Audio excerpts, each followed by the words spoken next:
हैं। उत्कर्ष, देखिए ये बैठक होने जा रही है, हालांकि एजेंडे को अभी सामने नहीं रखा गया है, लेकिन अगर राजनीतिक गलियारों की बात की जाए तो आखिर क्या कुछ तैयारियां की गई हैं इस बैठक को लेकर के?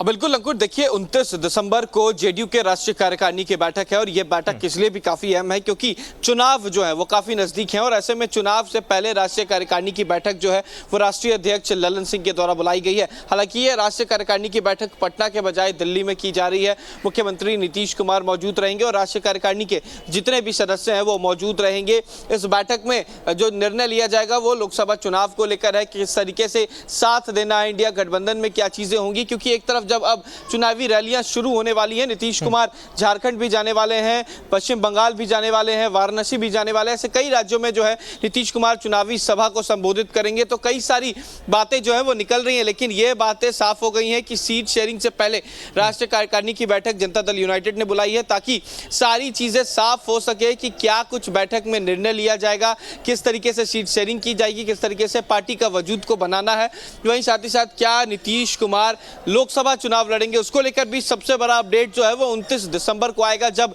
राष्ट्रीय कार्यकारिणी की बैठक होगी, क्योंकि इससे पहले कई अटकलें जो है वो सामने आ रहे हैं। कई बार ये चीजें सामने आई है कि फूलपुर से नीतीश कुमार चुनाव लड़ सकते हैं, तो कई बार नालंदा की बातें सामने आ रही है, लेकिन ये सारी चीजें 29 दिसंबर को तय हो जाएंगी कि क्या नीतीश कुमार चुनाव लड़ेंगे, और चुनाव लड़ेंगे तो क्या वो फूलपुर से चुनाव लड़ेंगे, उत्तर प्रदेश से चुनाव लड़ेंगे या बिहार से चुनाव लड़ेंगे। कई सारी बातें, अब कई सारे अटकलें जो हैं वो 29 दिसंबर पर टिकी हुई हैं। वहीं उत्कर्ष, देखिए लगातार ये कहा जा रहा है कि जो चुनाव या कहें कि हम सरकार को घेरने का भी प्रयास इस बैठक में किया जा सकता है। वहीं ऐसे में बात की जाए नीतीश कुमार की तो तमाम राज्यों में, अलग अलग राज्यों में वो जाकर के जनता को संबोधित करने का काम करेंगे। तो ऐसे में क्या माना जाए, एक बार फिर से जेडीयू को एकत्रित करके और जोश भरने का काम किया जा रहा है इस बैठक के माध्यम से?